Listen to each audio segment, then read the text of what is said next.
Hi folks, and today I thought we'd talk about how to improve your pace at lactate threshold, because I'm here to tell you that one of the biggest determining factors in how well you're going to race at almost every distance from the 5K through the marathon is going to be what your pace is at lactate threshold. So what is lactate threshold? You might know this, but just a little review in case you don't. So your body is producing lactate all the time. Sitting there, you're producing lactate. It's in very, very small amounts. You burn it off very quickly.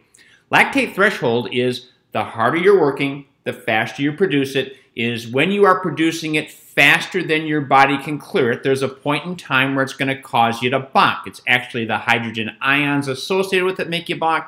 You don't really need to know that. What you need to know is that lactate threshold is typically a pace that you can hold for about an hour. Some people a little less, some people a little more, but most people about an hour when you're rested and peaked, which means if you think your lactate threshold is 7 minutes and 30 seconds, it doesn't mean in the middle of the training week you can just go out and pound that out in an hour. It's probably going to be a lot less than that. You wouldn't be able to hold that pace. Rested and peaked, you can hold your lactate threshold for about an hour. It's also described as it's comfortably hard. I will tell you, it's not comfortably hard for me. For me, tempo runs, the steady tempo runs, are one of the more challenging runs that I do. It never feels comfortably hard to me. It feels like it's death to me. But the official description is the pace should feel kind of comfortably hard. So the way to improve your pace at lactate threshold is obviously all the other runs count as well. I'm talking specifically about lactate threshold runs, but all your other running counts. Your long runs are going to count, any speed work you do will count. But you really have two types of runs. You have runs that you're going to be doing right at your lactate threshold pace, what it currently is, and you have some runs you do that are just faster when that lactate threshold pace is. So when you're running at your lactate threshold pace, that's a steady run, typically at least 20 minutes, typically no more than 30 minutes, and around 20 minutes is the most common. So at lactate threshold, steady pace, 20 to 30 minutes is when you'd run right at that threshold, which will improve your threshold because your body will adapt by saying, hey, in case he does this again, let's make some improvements. We've got to be able to clear this a little bit faster. The times you would run just faster than lactate threshold pace, and it's a fairly minor change. So if it was 7:30 and you were doing mile intervals, maybe it's going to be 7:20 instead of 7:30. It's just a little bit faster, but you're doing some type of interval training where you're doing that just faster than the pace, but you're breaking it up with either some rest in between. It might be walking rest, it might be jogging rest, it depends. Typically, you're looking for about 30 minutes of accumulated times in those intervals. So just to use easy math, if your lactate threshold were 6 minutes, you'd want to be doing 5 by 1 mile would give you 30 minutes or more. So when you're breaking up in intervals, you want to try and get at least 30 minutes. The steady running is a little bit different. Now, some other things to be aware of.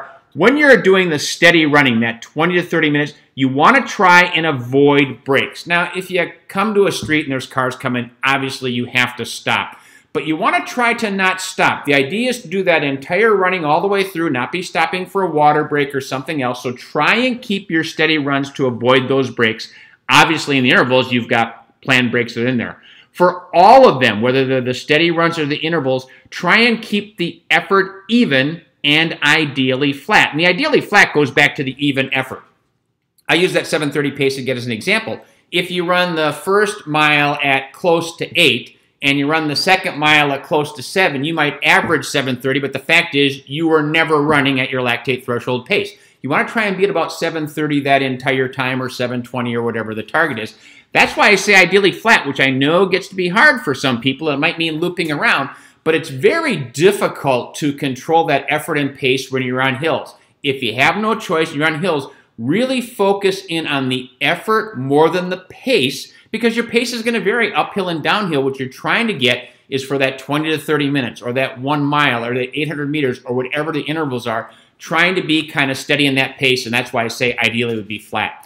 So lastly, I'll just give an example of how you might progress some of your runs over the weeks. If you're doing your lactate threshold training, right away you might look and say, hey, those numbers don't add up to 20 to 30 minutes and 30 minutes. That's because if you haven't done running at this pace yet, then you probably need to ease into that. It's just an example. But let's say your lactate threshold is 8 minutes.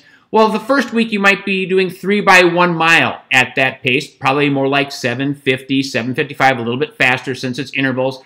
But then the next week, you might come back with 2 miles of steady running. So it's less running than you had the week before, but it's all at once without the break. And then maybe the next week I'm going to go back to a 4x1 mile, or I might do the 3x1 mile again. Then maybe the next week you come back to be 2.5 miles steady. So you kind of do more volume, but with the breaks, then more steady running, more volume. There's a lot of different other ways that you can progress that, but running at your lactate threshold, keeping that even pace, keeping that in your training most weeks. I don't think you'd do any type of run every single week is going to help you improve your pace at lactate threshold.